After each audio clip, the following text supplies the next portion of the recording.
this is Maria, and you're listening to Quirky Girl Explains.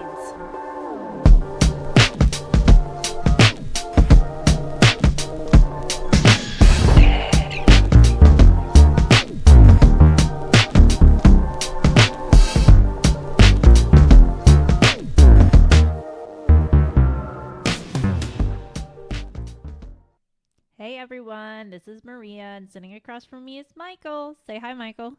Hi. How's it going? Not bad. How are you? I'm good. Guess what we're doing today? What's that? It's a podcast. Oh. Are you ready? Yep.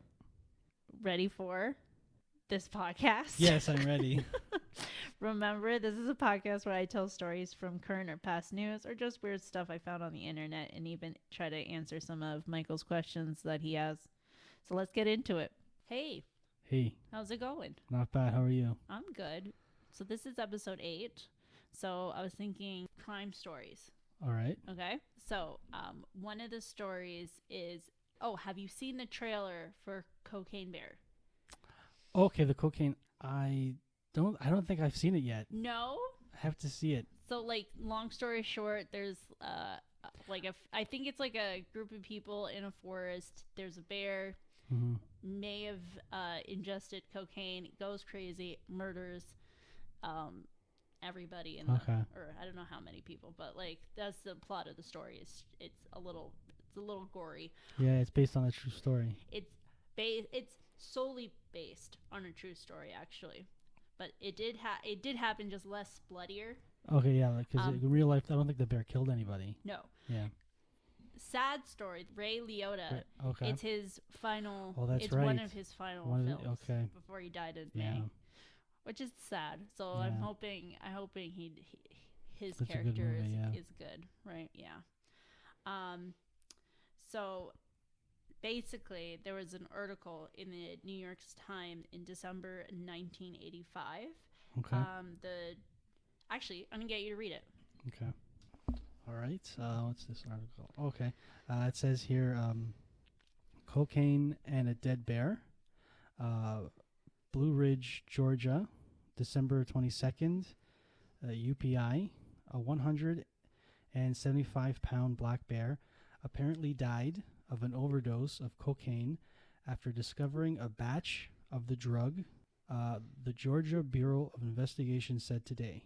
The cocaine was apparently dropped from a plane piloted by Andrew Thornton, a convicted drug smuggler who died September 11th in Knoxville, Tennessee, because he was carrying too heavy a load while parachuting.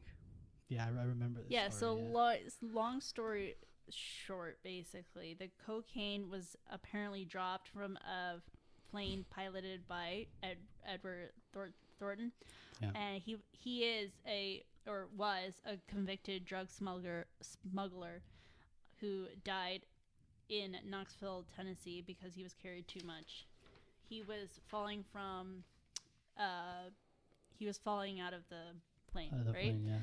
So Bureau said the bear was found Friday of that month in northern Georgia among 40 opened plastic containers with traces of cocaine. Wow. Can you imagine? The bear was found dead in the mountains of Fannin County, Georgia, just south of the Tennessee border. So Dr. Kenneth Alonso, the state's chief medical examiner at the time, said after the autopsy in December 1985 that the bear had absorbed 3 to 4 grams of cocaine in its bloodstream, although it may have eaten more. The report states that month. So you imagine, how much it actually consumed. That's crazy. Yeah, and how long did it last until it finally passed away? But I was watching a video on YouTube. I can't remember where. They said that when they opened up the bear, there was it almost was like chalk. Really? How much was inside? Yeah, I saw a video on YouTube, and because do you know why he jumped out of that plane? Oh no, why? I saw on a video that they were talking. He was telling the story about this. The reason why he had to jump out of the plane, he was flying in a plane with somebody else, and what happened was, for some reason, over the plane's radio, they intercepted another plane, Mm-hmm. basically talking about them. So they heard over the radio some chatter about, oh, I see this plane over here. We're gonna follow these people. Oh my God, no. And then the kind of co-pilot that wasn't Andrew Yeah. said, "What's going on? Why are they talking about us?" And Andrew was like, "Okay, I know what this is about." He grabbed his parachute, threw all the cocaine out, and he jumped out of the plane, and that's why he had to jump out, Oh my God. because apparently, whoever was Border Patrol was tracking him, Yeah. So he's trying to run. so they're trying to get out of the plane. What's funny is that this said somewhere here. So Mr. Thornton was known as a drug smuggler. He was a former police officer. Yes, yeah. Yeah, and he was found on September 11th. He was found in a backyard of a house in Tennessee, but he was wearing Gucci loafers. Mm-hmm. He had several weapons, bags containing 35 kilograms of cocaine. But like you imagine, I don't think he was expecting to jump off that plane. Yeah, no. Who wears Gucci loafers? Yeah. And did they say anything about a co-pilot? Because No. in the video that I saw, they were talking that there was somebody else in that plane. The wrecked plane. The plane wrecked. Oh yes, the plane did wreck because they had to jump out of the plane with the parachutes. So the other guy jumped out too. Yeah, the other guy jumped out. Because what happened, what I heard was, they heard this chatter about somebody following them. Yeah. And then Andrew was like, "Okay, we have to jump out." So he grabbed his parachute, and the other guy was confused. He didn't know what was going on. Apparently, the other guy didn't know That he had that like it was 40 like drugs bags and all that. of. Yeah, Wow. that's what I heard. Yeah, they don't mention all they mention is that they found more than 300 pounds of cocaine. They did not mention anything about the other guy, but they did mention that the bear is actually in a museum. Yes. Yeah, it changed hands a few times. Yeah. So right now, but first it was in Las Vegas at a country singer's house. Yeah. And now it's in a museum. Yeah. That's amazing. Because I heard from the video I saw that typically when bears are found like that, they're like cremated or something. Really? Yeah, they're typically whatever they said. They're not. What's it called when you stuff it? I forgot. What's the word? Damn it. Oh. No, I know what you mean. Yeah. I can't remember. So typically they're not stuffed. They're like and it's destroyed, type of thing. Yeah. But for some reason, it was stuffed. I feel like that something like that of a story like that. Like I guess it's better not to put it in the ground. Yeah. Then it absorbs. I don't know. Right, but it makes I don't hate the idea that they have it in a museum. Yeah. It's kind of cool. It's like a cool story. I like it though. So the next story I found, actually the next two stories I found on Wikipedia. Okay. The cocaine bear, I found it New York Times. Oh, okay. Yeah. Great. So the next story, is Coconut Grove fires. Have you heard of that one? Okay. Yeah. So I don't think. Tell me what it is, and probably maybe I've heard of it. Coconut Grove fire was a nightclub fire which took place in Boston, Massachusetts. Okay, I think I heard something about this. I'm not saying Massachusetts. Yes, thank you. In the United States, obviously. In November 28th, 1942, that resulted in the death of 492 people. 492 people. Oh, yeah. Wow. And this was quick. Like a quick fire? Like Quick fire, yeah. This was a bad one. It was the deadliest nightclub fire in U.S. history and the second deadliest single building fire. Coconut Grove was one of Boston's most public night spots, attractions, many celebrity visitors. It was owned by a Bernie Walitsky, who was closely connected to the mafia and the mayor Maurice J. Tobin. Yeah. So fire regulations had been ignored. Some exit doors had been locked and prevented unauthorized entries. And the palm tree decor contained flammable materials. Okay. The air conditioning used flammable gas due to wartime shortage of freon. Freon, yes. So it's the stuff It's they the- use in fire. Is it you talking about air conditioning? Yeah, Freon. yeah. Which I didn't know. That's kind of messed up that they were using flammable gas. Yeah. Yeah. During the first Thanksgiving weekend since the U.S. had entered World War II, the grove was filled with more than twice its legal capacity. Wow. I feel like this is a story where you have to like write down every bad thing before the event happened. Like you write it down on like a board Why? of like just as like Just see how bad it was. Yeah, just there was multiple issues. Yeah. Well, already you said overcapacity, which happens a Overcapacity. lot, though. That's Yeah. the thing. That's the bad thing. It Yeah. happens a lot still. Then you had flammable Flammable, gas yeah. and flammable decorations that were like all up in every corner, nook Yeah. and cranny. There was also, it mentions later on, they had like those drapes, The drapes. like on the ceiling. They don't mention that as something. Really? Yeah. You know how like in weddings they usually for extra decoration they have like the drapes Yeah. hanging. Yeah. Like they had stuff like that. So the fire was initiated by an electrical short, and so the fire was ignited by an electrical short and fueled by methyl chloride in the air conditioning units. Flames and smoke spread rapidly through all the areas of the club, and people were unable to escape due to part of the locked exit doors. So we got flammable air conditioning, locked doors. Oh, Locked there's doors. like locked. So this guy, the owner, he didn't like when people would run out. He wanted to be able to make sure people were paying their tabs, Yeah. right? So he locked all the side exits. Really? Yeah. Wow. It's coming up soon, but it was literally only one entrance to this Wow. whole building. That's terrible. Yeah. So flames and smoke spread rapidly through all areas of the club. Oh, I already did that. Blame was directed by Walensky from violation of standards.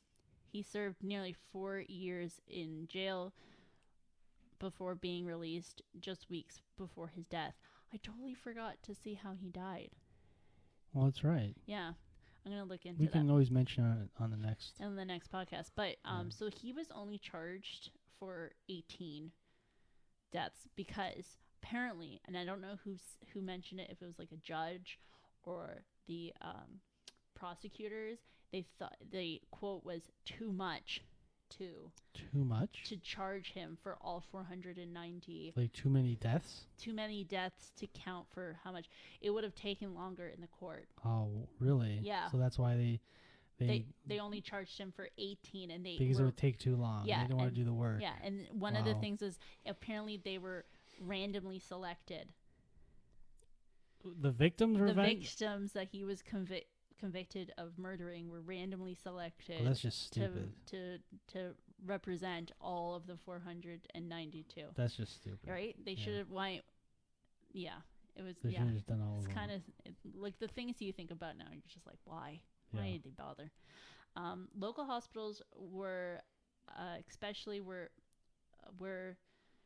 local hospitals were especially well prepared to treat the casualties, having been rehearsing emergency drills in response to possible wartime attacks on the eastern coast, because it was Oh. during World War II, Yeah. right? The crisis demonstrated the value of the new blood banks, and stimulated important advancements in the treatment of burn victims. One of the stories I saw on another video on YouTube was they mentioned that there were actually 2 doctors that were responsible for actually setting up this like map where you can where they used to treat burn victims Yeah. to like what's more important, infected areas that are more important to treat before, because one of the things they did notice when they were trying to treat victims in this situation was that they could have had less pain if they just did it the certain way, and they still use this map to this day. Oh, really? Yeah. Official reports stated that the fire started at 10:15 p.m. in the Malibu Lounge. Goody Goodall, a young pianist and singer, was performing on the vaulting stage surrounding the palm trees. The lounge was lit by low-powered light bulbs in coconut-styled sconces. Yeah. Sconces.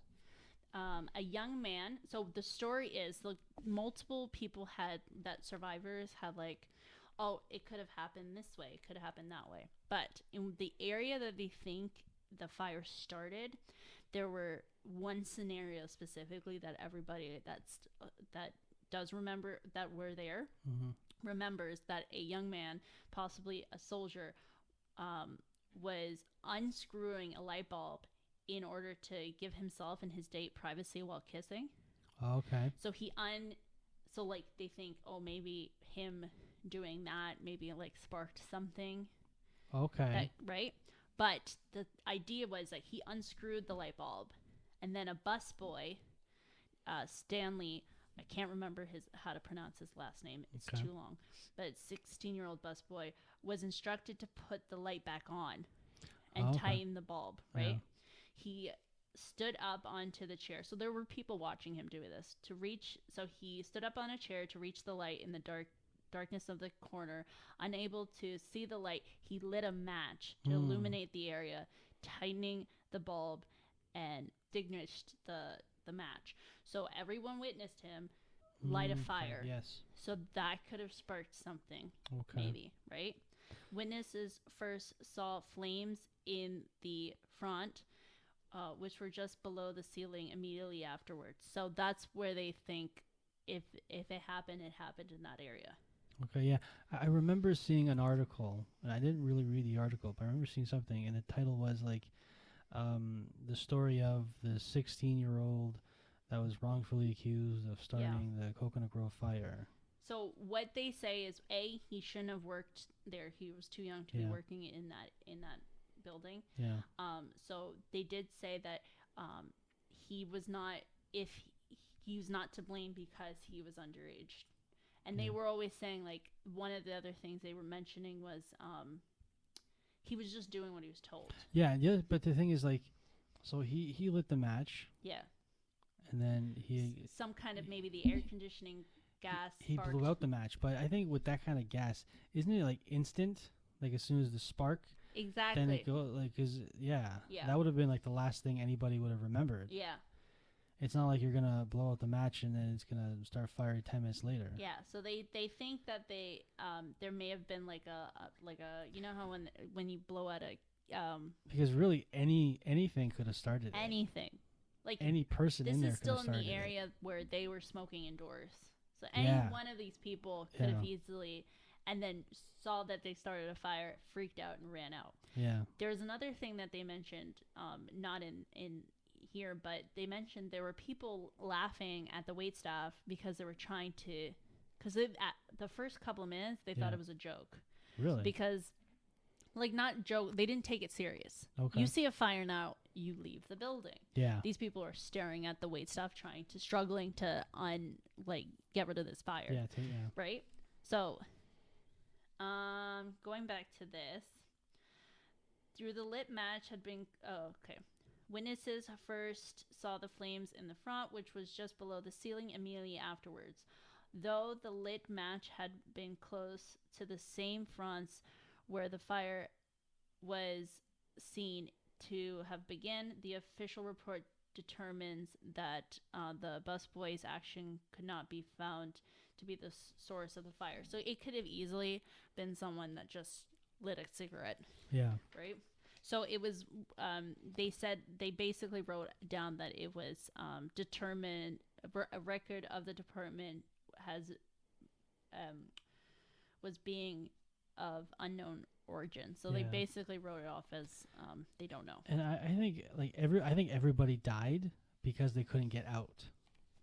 which is the owner's That's fault, that. Yeah, exactly. right? So if they were going to throw a 16-year-old under the bus, if they Yeah. were only going to charge the owner with 18 murders, Yeah. despite waiters' of efforts to douse the fire with water, it spread along the front of the palm tree decorations.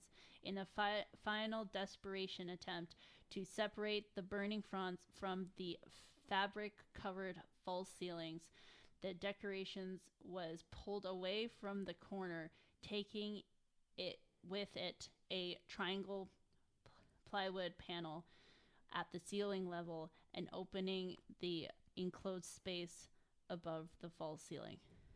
Yeah. If it's a gas fire, then you're not going to be able to put it out with just some jugs of water. Yep. But how are they supposed to know this? Yeah.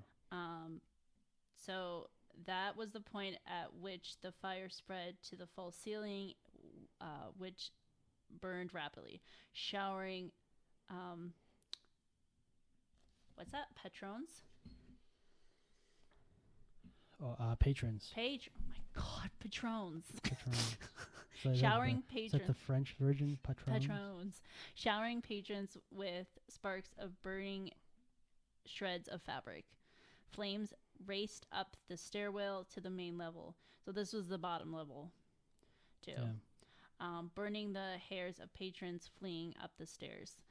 A fireball burst through the front entryway and spread through the remaining club areas, through the adjacent bar, down the corridor to the Broadway lounge, and across the central restaurant and dance floor as the orchestra was beginning its evening show.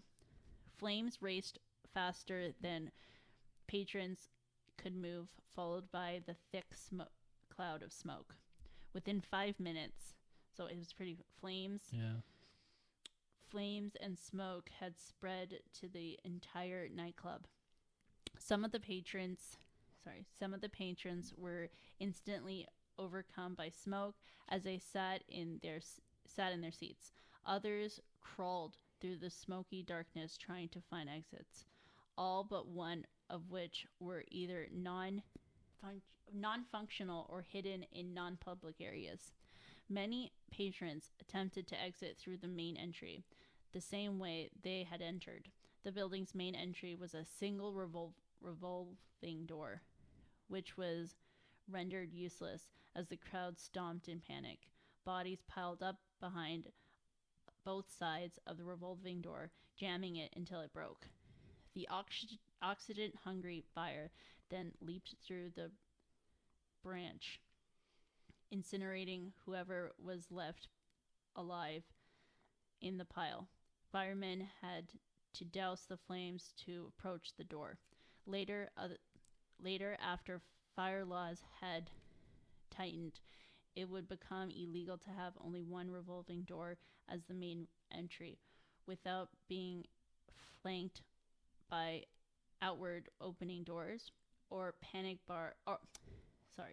outward opening doors with panic bars openers attached, or have the revolving door set up so that the doors could fold against themselves in an emergency situation.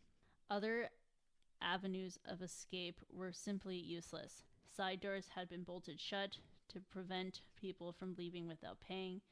A plain glass window, which could have been smashed to escape, was boarded up and unusable as an emergency exit. Other unlocked doors, like the ones in the Broadway lounge, open inwards, rendering them useless against the crush of people trying. Fire officials could later testify that had the doors swung outwards, at least 300 lives could have been spared. From nearby bars, soldiers and sailors raced to assist. On the streets, firefighters lugged out bodies and were treated with burned hands. As night deepened and temperatures dropped, water on cobblestone pavements froze over, and hoses were fused to the ground. Newspaper trucks were appropriate appropriated as ambulances. Um, Smoldered bodies, living and dead, were hosed in icy water. Some victims had breathed fumes so hot that when they were inhaled cold air, as one firefighter put it, they dropped like stones. Later, during the cleanup of the building, firefighters found dead.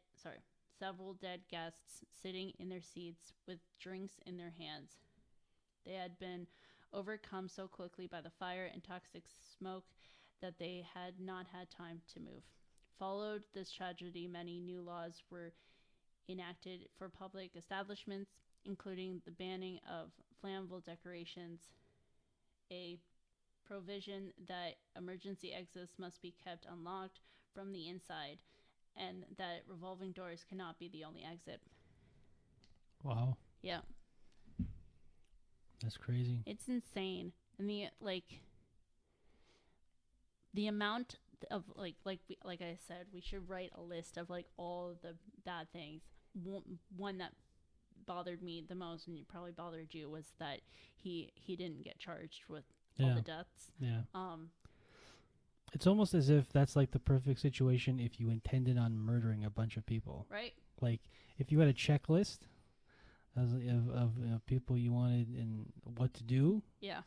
You would, block everything, put everything flammable, only one exit, lock all the doors. Listen, I don't remember. I can look up how he died, but karma. Yeah. You only made it out for a week. Yeah, he got out of jail and then he was only alive for a week or something. Yeah, died really? a week later. Unless they knew in jail that he was gonna die, and then this is what I'm gonna find out, and we can talk about it in the next podcast. Sure, yeah. Yeah, but yeah, horrible. Yeah. And the fact that they were about to blame a 16-year-old boy. Yeah. Like insane, but yeah. Yeah. So this story, again, I found it on Wikipedia. It's it's still pretty horrible. What's this? It's the Thanksgiving Day disaster. Okay. Yes, that was the football game. Was it football? Was it football? Yes, it's football. Okay. For a second, I thought it was like I don't know why I thought it was soccer. Okay. No. So the Thanksgiving Day disaster took place in San Francisco in November 29th, 1900s, at the annual college football game between the California Golden Bears and the Stanford Cardinal. It's a bird. I know that. Cardinal. Yeah. Also known as the Big Game. So they actually still play to this day. Really? Yeah, it was a little bit different back then, but they play on Thanksgiving. It's a college football. They switch from one field to the other. Like one hosts it. Is it because they just play, or is it because of this happened? No, they just play. They've always played. They never stopped. So the Big Game. So a large crowd of people who did not want to pay the $1 fee, which it accumulates now to $30 for the ticket. So the $1 admission fee gathered upon a roof of a glass blowing factory to watch for free. The roof collapsed, spilling many spectators onto a furnace. 23 people were killed and over 100 more were injured. The disaster remains the deadliest accident at a sporting event in U.S. history. Oh, wow. So they didn't want to pay the admissions. Yeah. So they go across the street and climb on the building, on the roof. Yeah. Okay. Yeah. So every year since 1892, the University of California and the Stanford University football team had played an annual game towards the end of November and beginning of December. The event has been known as the Big Game. We already talked about that. The earlier games in the series were played in San Francisco. Those games suffered at least 2 disasters. In the 1897 game, portions of a packed grandstand collapsed under the weight of the spectators. Nobody was killed, but a 10-year-old boy was hospitalized. Oh, so this happened before. This happened before, but in the stadium.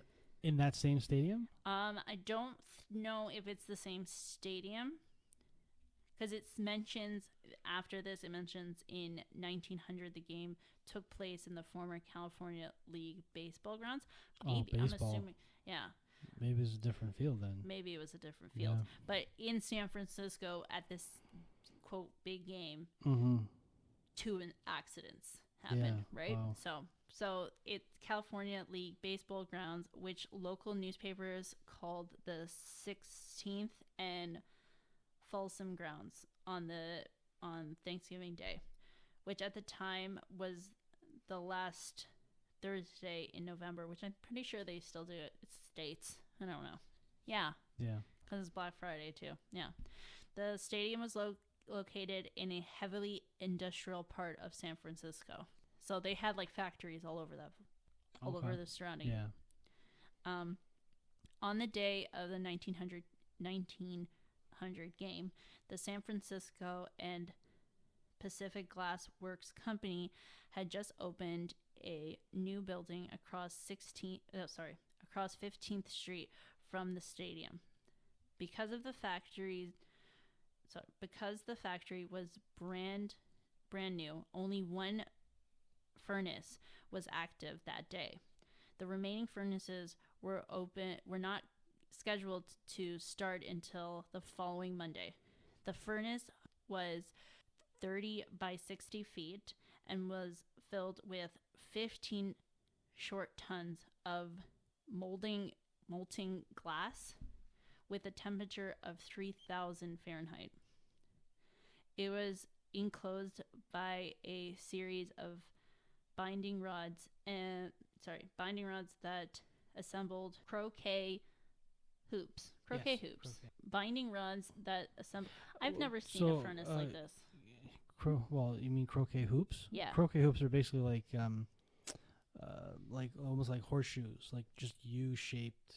They stick in the ground. So why would they put surrounding? Oh, so that people on the ground couldn't get close to this. Is that what furnace? It says? Let's read that again. It was enclosed by a series of binding rods that assembled croquet hoops. See, I don't know if the binding. I don't know if they're talking about something in the actual furnace. Yeah. Or is that meant to be a barricade? I feel like it's a barricade, but I saw a picture because in this same thing in the Wikipedia, you can check the Wikipedia page. They actually have like a drawing. I was more looking at the falling characters that were falling from the sky rather than the actual furnace. It looked like just a massive furnace though. Yeah. So the kickoff took place at 2:30 p.m. with a crowd of 19,000 spectators watching in the stadium, with thousands more watching on the street.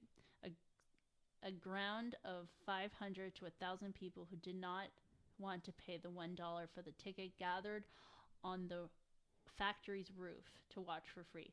You imagine the amount of people that were on it. Oh, insane. Factory employees tried to phone the police to turn back the crowd, but was instead told to speak to the game's lieutenant. However, the officers stationed at the stadium denied them entry. So they were just telling people that they couldn't come into the stadium. They didn't mention anything about the people on the roof. Yeah. The peak of the factory's roof was topped by a ventilator, which ran the length of the building and was not intended to hold the weight of thousands of people. Approximately 20 minutes after kickoff, the ventilator roof collapsed due to the load. Of the hundreds of people on the roof, at least hundreds of people on the roof, at least 100 people fell 4 stories to the factory floor.